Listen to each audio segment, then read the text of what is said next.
Hello students, welcome to my channel. I am Prajakta Gite. आज हम accountancy start कर रहे हैं। पहला चैप्टर है इंट्रोडक्शन टू अकाउंटिंग। तो इसमें हम आज क्या क्या देखेंगे। पहला हम देखेंगे डेफिनेशन ऑफ अकाउंटिंग, उसके बाद objectives of accounting, characteristics of accounting, branches और टाइप्स ऑफ अकाउंटिंग कितने टाइप्स है वो देखेंगे। उसके बाद difference between book keeping and accounting, फिर एडवांटेज और डिसएडवांटेज ऑफ अकाउंटिंग और यूजर्स ऑफ अकाउंटिंग। अकाउंटिंग किस किस के लिए यूजफुल है वो सब आज हम देखेंगे। Hello students, welcome to my channel. आज हम अकाउंटेंसी सब्जेक्ट स्टार्ट कर रहे हैं और अकाउंटेंसी का आपका पहला चैप्टर है इंट्रोडक्शन टू अकाउंटिंग। साथ ही साथ में ऑल जॉब के कंसेप्ट को क्लियर करूंगी।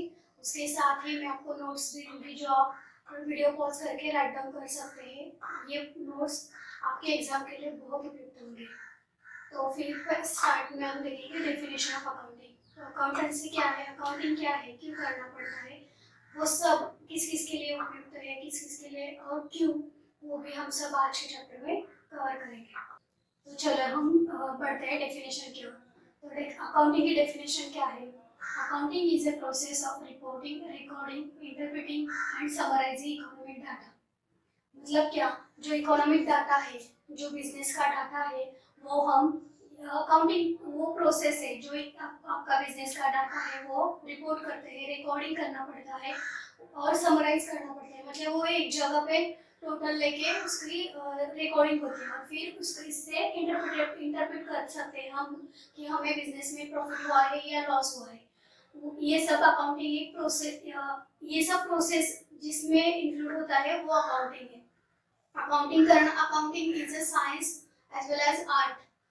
Accounting is a language of finance. तो हम देखते हैं कि वो प्रोसेस कौन सी है, प्रोसेस में क्या क्या आता है। तो पहले अकाउंटिंग के प्रोसेस में आता है बिजनेस इवेंट्स एंड ट्रांजैक्शन।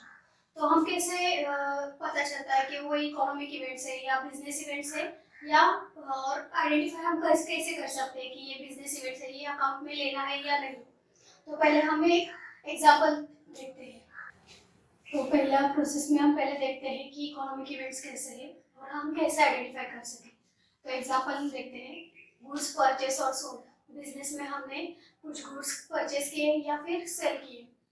दूसरा एग्जांपल है परचेस ऑफ मशीनरी, जो हम बिजनेस के लिए मशीनरी परचेस किया। फिर जो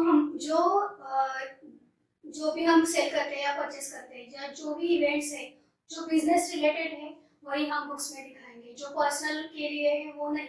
तो आइडेंटिफाई कैसे करेंगे इकोनॉमिक इवेंट्स या फिर बिजनेस इवेंट्स, बिजनेस ट्रांजैक्शन जो होती है जो बिजनेस रिलेटेड होती है, और जो हम खुद के लिए या हमारे घर के लिए या पर्सनल हम जो भी खरीदते हैं वो हम बिजनेस में नहीं लेते, वो हम ऐसे आइडेंटिफाई करेंगे। तो दो ट्रांजैक्शन हुए, एक पर्सनल ट्रांजैक्शन या पर्सनल इवेंट्स और सेकंड है बिजनेस इवेंट्स या बिजनेस ट्रांजैक्शन।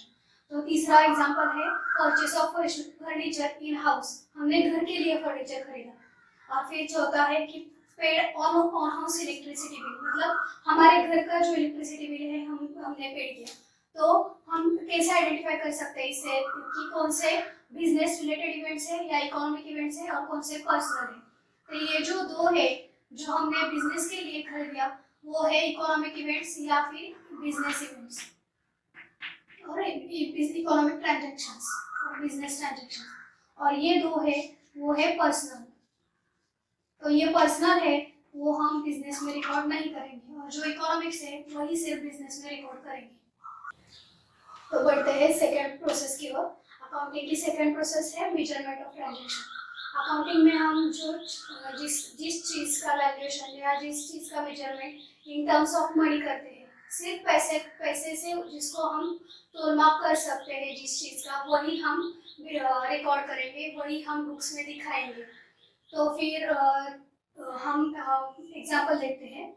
हमने पहले ही दिखा था कि गुड्स परचेस किया या सोल्ड किया, लेकिन कितने रुपए का किया, ₹10,000 का। अगर उसका रुपीस हो वही चीज हम रिकॉर्ड करेंगे, जिसका रुपीस नहीं हो वो हम नहीं। हमने परचेस ऑफ मशीनरी किया और वो ये मशीनरी की कीमत सपोज 50,000 है, तो ये सिर्फ हम यही चीजें रिकॉर्ड करेंगे।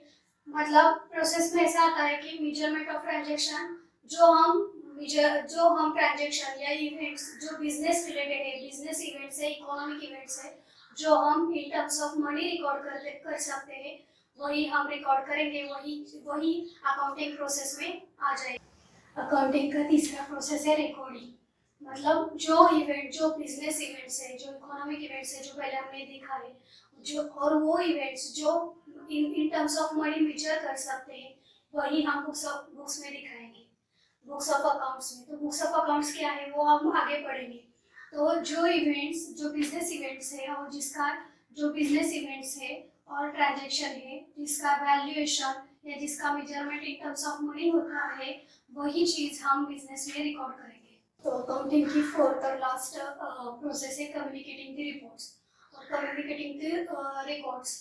तो हम जो ये बिजनेस इवेंट्स जो ट्रांजैक्शन हुए हैं हमारे साल भर में या with in a particular period, वो हम कम्युनिकेट करते हैं, उसका रिकॉर्ड करते हैं, फिर उससे इंटरप्रेटेड डाटा भी निकालते हैं और वो हम कम्युनिकेट करते हैं। तो किसको? जो यूजर्स होते हैं कंपनी के, जो हम आगे देखेंगे, वो यूजर्स में भी इंटरनल और एक्सटर्नल जो यूजर्स होते हैं उनको उन्हें हमें वो रिपोर्ट्स जो इंटरप्रेटिंग करके निकाले हैं, मतलब जो हमें रिपोर्ट्स में क्या आता है, प्रॉफिट हुआ है या लॉस हुआ है या हमारी फाइनेंशियल पोजीशन कैसी है, ये सब पता चलता है और वो सब हमें कम्युनिकेट करना पड़ता है टू दी यूजर्स। तो आगे चलते हैं हम, आगे देखते हैं ऑब्जेक्टिव्स ऑफ अकाउंटिंग। मतलब अकाउंटिंग क्यों करना चाहिए, इसके बेरिंग ऑब्जेक्टिव क्या है, पर्पस क्या होता है वो। तो सबसे पहला पॉइंट है to maintain the systematic record. जो बिजनेस का रिकॉर्ड है, जो ट्रांजैक्शन है, जो साल भर में हो जाते हैं, वो सिस्टमेटिकली एक ही जगह पर रिकॉर्ड कर सके, इसलिए हम अकाउंटिंग का ऑब्जेक्ट है और मेंटेन हो सके वो रिकॉर्ड सब सिस्टमेटिकली सिग्निफिकेंटली रिकॉर्ड हो सके एक ही जगह पर इसीलिए मेंटेन हो सके, इसलिए अकाउंटिंग की जाती है।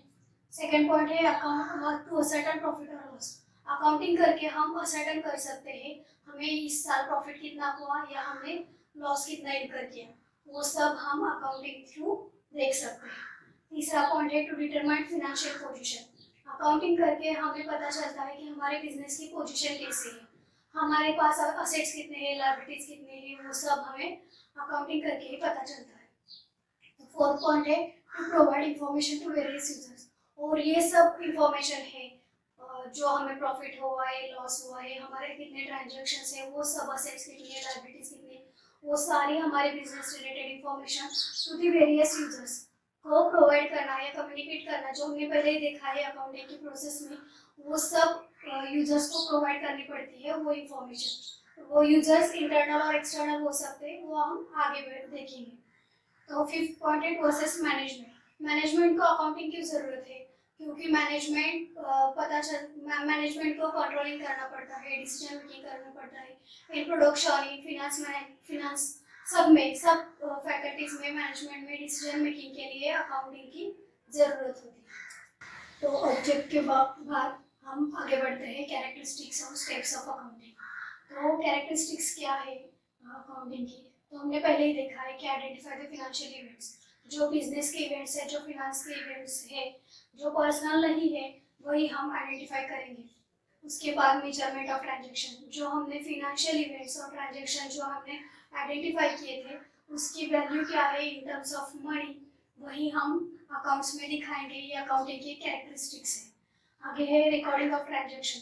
जो फाइनेंशियल इवेंट्स है और जो हम मेजर कर सकते हैं इन टर्म्स ऑफ मनी, वही ट्रांजैक्शंस हम रिकॉर्ड करेंगे। ये अकाउंटिंग की थर्ड कैरेक्टरिस्टिक्स है।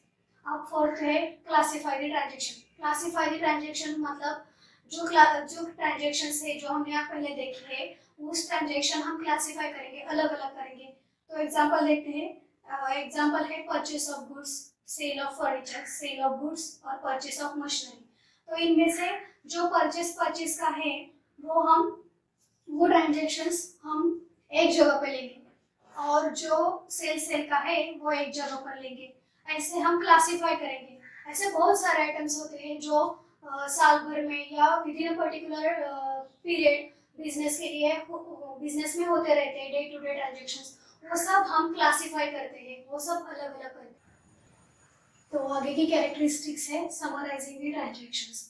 मतलब समराइज मतलब हम टोटल करेंगे, हमने पहले देखा क्लासिफाई करेंगे, परचेस की और सेल्स की सेल्स, ऐसे हम अलग अलग करेंगे। तो वैसे ही समराइजिंग द ट्रांजेक्शन मतलब हम परचेस का अलग किया हुआ जो क्लासिफाई किए हुए हैं उसका सम मतलब टोटल हम लिखेंगे, और जो सेल का जो हमने क्लासिफाई किए हैं वो हम अलग अलग के करके समराइज करके समराइजिंग द ट्रांजेक्शन। मतलब हमें समराइज क्यों करना है, मतलब इससे हमें टोटल पता चलता है कि टोटल परचेस कितना हुआ हमें और टोटल सेल्स कितने हुए। ये फिफ्थ कैरेक्टरिस्टिक्स है अकाउंटिंग की, समराइजिंग द ट्रांजेक्शन। अब चलते हैं आगे। नेक्स्ट की कैरेक्टरिस्टिक है analysis and interpreting the financial data. तो एनालिसिस और इंटरप्रेटिंग द फाइनेंशियल डाटा मतलब क्या, जो हम अब तक हमने जो इवेंट्स देखे हैं, जो फाइनेंशियल इवेंट्स है, जो बिजनेस इकोनॉमिक इवेंट्स है, जो हमने इन टर्म्स ऑफ मनी किए, रिकॉर्ड किए, उसके बाद उसको क्लासिफाई किया, फिर समराइज किए। तो हमने ये क्यों किया, इसका इंटरप्रिटेशन क्या निकलता है, उसका एनालिसिस क्या होता है, तो इससे हमें पता चलता है इसका एनालिसिस और इंटरप्रिटेशन, इसके थ्रू हमें एनालाइज करना पड़ता है या इंटरप्रिटेशन निकलता है कि हमें प्रॉफिट हुआ है या लॉस हुआ है। इसीलिए हम ये सब जो पहले पॉइंट्स थे या पहले स्टेप्स थे वो हमने फॉलो किए सिर्फ और सिर्फ एनालिसिस करने के लिए या इंटरप्रिटेशन करने के लिए कि हमें प्रॉफिट हुआ है या लॉस हुआ है या फिर हमारे बिजनेस की पोजीशन क्या है। तो लास्ट कैरेक्टरिस्टिक्स और स्टेप्स ऑफ अकाउंटिंग है communicating the reports to users. जो हमने इंटरप्रेट किया लास्ट कैरेक्टरिस्टिक तक जो एनालिसिस किया वो हमें कम्युनिकेट करना पड़ता है, वो इंफॉर्मेशन हमें प्रोवाइड करनी पड़ती है टू दी यूजर्स। यूजर्स दो टाइप के होते हैं, एक होते हैं इंटरनल यूजर्स और एक होते हैं एक्सटर्नल यूजर्स। वो कौन से होते हैं वो हम आगे देखेंगे। तो वो उन सब को हमें कम्युनिकेट करना पड़ता है, वो जो रिपोर्ट्स की इंफॉर्मेशन है वो देनी पड़ती है। तो चलो आगे बढ़ते हैं, डिफरेंट टाइप्स ऑफ अकाउंटिंग या डिफरेंट ब्रांचेस ऑफ अकाउंटिंग। तो पहला है फाइनेंशियल अकाउंटिंग, दूसरा है कॉस्ट अकाउंटिंग और तीसरा है मैनेजमेंट अकाउंटिंग। तो हम फाइनेंशियल अकाउंटिंग क्यों करते हैं, financial accounting through we ascertain the profit और लॉस। मतलब हम फाइनेंशियल अकाउंटिंग करके हमें पता चलता है कि हमें प्रॉफिट हुआ है या लॉस इनकर किया है, ये हमें इसीलिए हम फाइनेंशियल अकाउंटिंग करते हैं। और इसमें इसमें वो हम आगे देखेंगे, इसमें तीन ये आते हैं, ट्रेडिंग अकाउंट, ट्रायल बैलेंस और प्रॉफिट एंड लॉस अकाउंट और बैलेंस शीट। दूसरा आता है कॉस्ट अकाउंटिंग। कॉस्ट अकाउंटिंग हमें क्यों करना चाहिए, कॉस्ट अकाउंटिंग करके हमें to ascertain the cost of product और सर्विस। मतलब हमारे जो एक प्रोडक्ट है जो हम बेचते हैं उसकी कॉस्ट निकालने के लिए या फिर हम सर्विस प्रोवाइड करते हैं उसकी कॉस्ट निकालने के लिए हमें कॉस्ट अकाउंटिंग की ज़रूरत होती है। तो तीसरा पॉइंट है मैनेजमेंट अकाउंटिंग। मैनेजमेंट अकाउंटिंग ये किससे रिलेटेड है, मैनेजमेंट अकाउंटिंग हमें मैनेजमेंट अकाउंटिंग करके हमें पता चलता है कि हमें डिसीजन मेकिंग में हमें उपयुक्त रहता है मैनेजमेंट अकाउंटिंग। मैनेजमेंट अकाउंटिंग के पता चलता है कि हमें कितने फंड्स रेज करने हैं, कितने लोन्स लेने हैं, प्रॉफिट क्या है और हमारी बिजनेस की कंडीशन कैसी है, ये सब हमें मैनेजमेंट अकाउंटिंग करके पता चलता है। तो देखते हैं difference between book keeping and accounting. क्या डिफरेंस है बुक कीपिंग में और अकाउंटेंसी में, एक इम्पोर्टेंट पॉइंट है, आप ये नोट कर दीजिए। तो हम पहले देखेंगे कि किस बेसिस पे हमने ये डिफरेंस किया है। तो पहले है डेफिनेशन, मतलब बुक कीपिंग के डेफिनेशन में क्या क्या इंक्लूड होता है, जो हमने कैरेक्टरिस्टिक्स और स्टेजेस देखे अकाउंटिंग के उसके बेसिस पे मैंने ये डिफरेंस किया है। तो बुक कीपिंग में क्या इंक्लूड होता है और अकाउंटिंग में क्या इंक्लूड होता है। तो बुक कीपिंग में account identification, measuring, recording and classifying the financial events include होते हैं, वेयर अकाउंटिंग में summarising, interpretation and analysis, communicating to the users, ये सब अकाउंटिंग में आते हैं। सेकंड है कि ऑब्जेक्टिव क्या है, बुक कीपिंग का ऑब्जेक्टिव क्या है और अकाउंटिंग का क्या है। बुक कीपिंग क्यों करते हैं, बुक कीपिंग का ऑब्जेक्टिव और पर्पस है सिर्फ to maintain systematic record, systematic record maintain करने के लिए हम बुक कीपिंग करते हैं। वेयरएज अकाउंटिंग हम इसलिए करते हैं कि हमें पता चले कि बिजनेस के लिए प्रॉफिट कितना हुआ है, लॉस कितना हुआ है और हमारी फाइनेंशियल पोजीशन क्या है बिजनेस की, ये हमें अकाउंटिंग करने के बाद पता चलता है। उसके बाद आता है स्कोप। बुक कीपिंग का स्कोप बहुत ही नैरो है, ये प्राइमरी स्टेज है अकाउंटिंग की। वैसे ही अकाउंटिंग का स्कोप थोड़ा वाइडर है than bookkeeping, and after bookkeeping ही हम अकाउंटिंग कर सकते हैं, इसीलिए अकाउंटिंग बुक कीपिंग की सेकेंडरी स्टेज है। बुक कीपिंग का नेचर रूटीन जॉब है। हम बुक कीपिंग में डे टू डे ट्रांजेक्शन जो होते हैं वो हम रिकॉर्ड करते हैं, ये रूटीन जॉब है। वेराज अकाउंटिंग हम एनालिटिकल और इंटरप्रेट करते हैं, इसीलिए अकाउंटिंग एक एनालिटिकल इन नेचर है। और बुक कीपिंग के लिए किसी भी स्किल की, अकाउंटिंग स्किल की या बुक कीपिंग स्किल की ज़रूरत नहीं होती है। It does not require any specialise skill. ये अकाउंटिंग का जो काम है वो कोई भी बिजनेस का क्लर्क या फिर कोई भी जूनियर अकाउंटेंट है वो भी कर सकता है। और लेकिन अकाउंटिंग वाइडर स्कोप है, उसमें एनालिटिकल ज़रूरत होती है, इसीलिए उसको स्पेशलाइज स्किल की ज़रूरत होती है। और अकाउंटिंग एक सीनियर अकाउंटेंट या फिर चार्टर्ड अकाउंटेंट ही कर सकता है। तो ये इम्पोर्टेंट है, ये आप नोट डाउन कर लीजिए। तो हमने पहले देखे कि कैरेक्टरिस्टिक्स क्या है, ऑब्जेक्टिव क्या है अकाउंटिंग के। तो हम आगे बढ़ते हैं और आगे देखते हैं कि एडवांटेज ऑफ अकाउंटिंग क्या है, अकाउंटिंग क्यों करना चाहिए और अकाउंटिंग के फायदे क्या हैं। तो पहला है कि provide information about financial performance. तो पहले भी देखा है कि हमने जो प्रॉफिट और लॉस असर्टेन किया है उससे वो हमें यूजर्स तक कम्युनिकेट करना पड़ता है या फिर इंफॉर्मेशन प्रोवाइड करनी पड़ती है। और अकाउंटिंग थ्रू हमें financial performance of the business पता चलता है, इसीलिए अकाउंटिंग ज़रूरी है। सेकेंड पार्ट है provide assistant to management. Accounting क्यों ज़रूरी है मैनेजमेंट के लिए? तो अकाउंटिंग थ्रू मैनेजमेंट को पता चलता है कि डिसीजन कैसे लें। सबसे मैनेजमेंट का रोल डिसीजन मेकिंग में होता है। तो डिसीजन मेकिंग के लिए मैनेजमेंट को पता, डिसीजन मेकिंग लेने के लिए अकाउंटिंग मैनेजमेंट के लिए बहुत एडवांटेजेस है। तीसरा है फैसिलिटी टू कंपैरेटिव स्टडी। मतलब हमें अकाउंटिंग थ्रू पता चलता है कि हम कंपैरिजन कर सकते हैं किससे, कि लास्ट ईयर से और इस ईयर से। लास्ट ईयर हमें कितने परसेंटेज ऑफ प्रॉफिट हुआ था, इस साल कितना हुआ है। लास्ट ईयर हमारा लोन कितना था, इस साल कितना है। ये सब हमें अकाउंटिंग करके पता चलता है। सच एज हम कंपैरिजन कर सकते हैं हमारे कॉम्पिटिटर के साथ भी, कि हमारे कॉम्पिटिटर का कितना परसेंटेज ग्रोथ रेट प्रॉफिट का है या फिर ग्रोथ रेट कितना है और हमारा कितना है।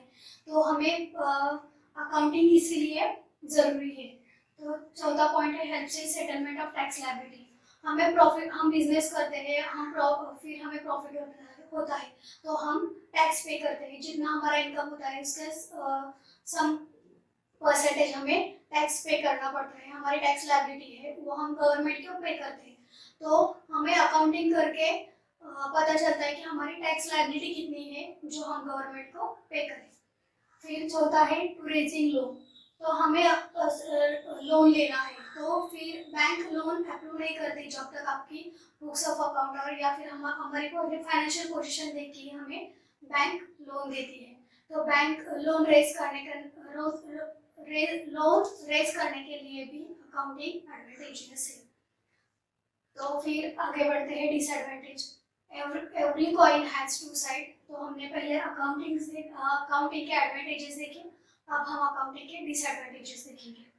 तो पहला है अकाउंटिंग इज नॉट प्रिसाइज। मतलब क्या कि अकाउंटिंग उतना वाइड नहीं है। मतलब अगर मैं अकाउंटिंग कर रही हूँ और मुझ में कोई पर्सनल बायस है किसी को भी किसी ट्रांजेक्शन्स को लेकर, तो वो पर्सनल बायस में अकाउंटिंग में आ जाएगी मेरी, डायरेक्टली इनडायरेक्टली। इसीलिए अकाउंटिंग उतना प्रिसाइज नहीं है। फिर सेकंड है ignorance of qualitative information. Accounting में क्वालिटेटिव इंफॉर्मेशन नहीं इंक्लूड होती, उसको इग्नोर कर देता है। तो क्वालिटेटिव इंफॉर्मेशन क्या है? अगर मेरा ह्यूमन स्टाफ है, मतलब मेरे वर्कर्स है या फिर मेरा स्टाफ है, वो बहुत अच्छा काम करता है, उनकी वजह से ही भी मुझे प्रॉफिट होता है। लेकिन उनकी वजह से कितना प्रॉफिट हुआ या फिर वो कितने वैल्यूएबल है, हम अकाउंटिंग में क्या मेजर करते हैं? हमने पहले भी देखा, जो in terms of money measure होता है वही हम अकाउंटिंग में करते हैं। तो फिर ह्यूमन रिसोर्स की वैल्यू या फिर वो हम इन टर्म्स ऑफ मनी नहीं रखते, इसीलिए हम वो उनकी जो क्वालिटी है, मतलब वो लॉयल है या फिर वो रेगुलर काम पे आते हैं, इसीलिए मुझे फायदा होता है। लेकिन वो मैं अकाउंटिंग में रिकॉर्ड नहीं कर सकता, नहीं दिखा सकता। इसीलिए अकाउंटिंग में इग्नोरेंस ऑफ क्वालिटेटिव इंफॉर्मेशन की जाती है। फिर तीसरा है ignorance of effect of price level changes. मैंने पहले एक मशीनरी ली थी 10,000 की, लेकिन उसकी वैल्यू अब 12,000 या 15,000 हो गई, तो मैं अब उसकी वैल्यू 10,000 ही लिखूंगी, ना कि 12,000 या 15,000। मतलब अकाउंटिंग में प्राइस लेवल चेंजेस होता है कम या ज़्यादा, तो वो उसको भी इग्नोर किया जाता है। चौथा है विंडो ड्रेसिंग। विंडो ड्रेसिंग मतलब क्या? अगर मुझे लोन चाहिए बैंक से, तो बैंक कब देगी? मुझे मेरी फाइनेंशियल पोजीशन देख के या फिर मेरा प्रॉफिट कितना है वो देख के। अगर मुझे लोन लेनी है तो फिर मैं अकाउंटिंग या अकाउंट्स बुक्स ऑफ अकाउंट्स में मैनिपुलेट करके मैं अब मेरा प्रॉफिट बढ़ा सकती हूँ, क्योंकि मुझे लोन पास हो जाए इसलिए। या फिर मुझे सेकेंड एग्जांपल ले लेते हैं, मुझे टैक्स, मेरा प्रॉफिट बहुत ज़्यादा है तो फिर मुझे टैक्स भी ज़्यादा पे करना पड़ेगा, तो मुझे वो टैक्स ज़्यादा पे ना करना पड़े, इसलिए भी मैं अकाउंटिंग में मैनिपुलेशन करके या फिर अकाउंटिंग विंडो ड्रेसिंग करके, मैनिपुलेशन मतलब विंडो ड्रेसिंग करके मैं अपना प्रॉफिट कम दिखाऊंगी, जो कि मुझे टैक्स ज़्यादा ना भरना पड़े। तो ये होता है चौथा का पॉइंट, विंडो ड्रेसिंग। तो ये हुए अकाउंटिंग के एडवांटेजेस और ये डिसएडवांटेजेस, तो आप नोट करके रखिए। तो हम देखते हैं यूजर्स ऑफ अकाउंटिंग। हमने देखा कि यूजर्स को हमें इंफॉर्मेशन प्रोवाइड करनी पड़ती है, रिपोर्ट्स दिखाने पड़ते हैं और कम्युनिकेट करना पड़ता है। तो वो यूजर्स कौन से हैं वो हम देखेंगे। तो यूजर्स होते हैं इंटरनल यूजर्स और एक्सटर्नल यूजर्स। जो कंपनी के, जो बिजनेस के अंदर होते हैं वो है इंटरनल यूजर्स, और जो बाहर के होते हैं वो है एक्सटर्नल यूजर्स। ऑब्वियसली, तो इंटरनल यूजर्स में पहले आएगा ओनर्स। ओनर्स इंटरनल यूजर्स, और उसको क्यों जरूरी है कि इंफॉर्मेशन देखना या कम्युनिकेट करना? तो क्योंकि ओनर्स होता है, उसने खुद के जो पैसे हैं वो इन्वेस्ट करने होते हैं, तो उसको देखना है कि उसके इन्वेस्टमेंट में उसको कितना रिटर्न मिला, उसने रिस्क और रिवॉर्ड, उसके रिस्क पर उसको कितना रिवॉर्ड मिलता है, वो उसको देखने के लिए उपयुक्त है, तो उसको यूज होता है अकाउंटिंग का। सेकेंड है मैनेजमेंट। हमने पहले भी देखा कि अकाउंटिंग मैनेजमेंट के लिए डिसीजन मेकिंग के लिए उपयुक्त होता है। मैनेजमेंट अकाउंटिंग देख के डिसीजन ले सकती है कि हम कितना लॉस क्रिएट करें या प्रॉफिट कितना हुआ या कॉस्ट की प्राइस, वो सब decision making, controlling, planning management करता है, इसीलिए मैनेजमेंट को अकाउंटिंग का यूज होता है। तीसरा है वर्कर्स और एम्प्लॉय और staff of the business. Business के जो भी वर्कर है या एम्प्लॉयज है, स्टाफ है, उसको उनको क्यों ज़रूरत होती है? तो उनको उनकी सैलरी या उनका वेजेस या फिर उनका बोनस, पेंशन, वो सब मिला है कि नहीं, वो सब देखने के लिए उनको अकाउंटिंग की ज़रूरत होती है। तो ये हुए इंटरनल यूजर्स। तो देखते हैं एक्सटर्नल यूजर्स। एक्सटर्नल यूजर्स में पहला आता है बैंक एंड फाइनेंशियल इंस्टीट्यूशंस। तो बैंक और फाइनेंशियल इंस्टीट्यूशंस क्यों देखती है अकाउंटिंग? अगर हमें लोन चाहिए तो हम बैंक के पास जाते हैं, तो बैंक लोन कब अप्रूव करती है? आपकी अकाउंटिंग देख के, आपके प्रॉफिट एंड लॉस स्टेटमेंट या फिर आपकी बैलेंस शीट, फाइनेंशियल पोजीशन देख के आपको लोन दे देती है या फिर अप्रूव करती है। बैंक देखती है कि इनको कैपेसिटी है क्या कि वो हमारा दिया हुआ लोन वापस करेंगे विद इंटरेस्ट, इसीलिए बैंक को अकाउंटिंग की ज़रूरत होती है। इसीलिए जो हमारी अकाउंटिंग है, जो रिपोर्ट्स है, वो बैंक देखती है और बैंक को कम्युनिकेट करना पड़ता है। दूसरा है इन्वेस्टर्स। इन्वेस्टर क्यों देखते हैं? अगर आपकी कंपनी की पोजीशन अच्छी है, उसको उनको पता चले, तो इन्वेस्टर्स जो होते हैं, जो आपके कंपनी में पैसा लगा सकते हैं या उनकी जो इन्वेस्टमेंट है वो आपकी कंपनी में कर सकते हैं, इसलिए इन्वेस्टर को ज़रूरत है अकाउंटिंग की। तीसरा है क्रेडिटर्स। क्रेडिटर्स कौन होते हैं? जिनसे हमने उधार पर या ऑन क्रेडिट गुड्स या सेट्स, कोई भी ऑन क्रेडिट मतलब उधार पे खरीद किया हो, तो उनको क्यों जरूरत होती है? वो कब देगा? आपकी एबिलिटी देखकर, आपकी कैपेसिटी देखकर कि आप रिटर्न कर सकते हैं या नहीं, जिस भी गुड्स के पैसे या फिर असेट के पैसे वापस कर सकते हैं या नहीं, ये क्रेडिटर को पता चलता है आपके अकाउंटिंग के थ्रू। तो तो इसीलिए क्रेडिटर्स को अकाउंटिंग की ज़रूरत होती है। फोर्थ है गवर्नमेंट। गवर्नमेंट क्या करती है? गवर्नमेंट ने आपको अप्रूवल दिया है बिजनेस सेट करने के लिए, तो फिर गवर्नमेंट को आपको टैक्स भी पे करना पड़ता है अगर आपको प्रॉफिट हुआ तो फिर तो इसीलिए आप कितना टैक्स पे कर रहे हैं, आपका कितना प्रॉफिट हुआ है, ये भी गवर्नमेंट जान सकती है आपकी अकाउंटिंग के थ्रू। ये एक पॉइंट है रिसर्चर। रिसर्चर मतलब ये जो लोग होते हैं जो इन्वेस्टर को पता, जो आपकी अकाउंटिंग देखकर आपकी कंपनी में इन्वेस्ट करे या नहीं, आपकी कंपनी कैसे चल रही है या नहीं, या आपका बिजनेस प्रॉफिट में है या लॉस में है, वो सब रिसर्च करते हैं और फिर ये लोग इन्वेस्टर को बता देते हैं कि ये कंपनी अच्छी है या नहीं, आपको इन्वेस्ट करना चाहिए या नहीं। तो इसीलिए रिसर्चर को भी आपके अकाउंटिंग की ज़रूरत होती है। लास्ट है consumer. Consumer is the king of market. हमने पहले भी देखा है कि कंज्यूमर आपकी कंपनी के गुड्स कब खरीदता है, उसकी प्राइस और क्वालिटी देखकर, मतलब क्वालिटी और क्वांटिटी दोनों देखना पड़ता है कंज्यूमर को। अगर आपके गुड्स की क्वालिटी अच्छी है, आपकी प्राइस कंट्रोल में है, तो फिर वो खरीदेगा। तो फिर इसीलिए और कंज्यूमर भी आपकी फाइनेंशियल कंपनी की या बिजनेस की फाइनेंशियल पोजीशन देख के ही कंज्यूमर आपका कंपनी में आपके पास आएगा। इसीलिए कंज्यूमर को भी अकाउंटिंग की ज़रूरत होती है। तो ये आप नोट डाउन कर लीजिए। और अभी इसी के साथ हमारा ये पहला चैप्टर इंट्रोडक्शन टू अकाउंटिंग समाप्त होता है। ध्यान से पढ़िए। धन्यवाद।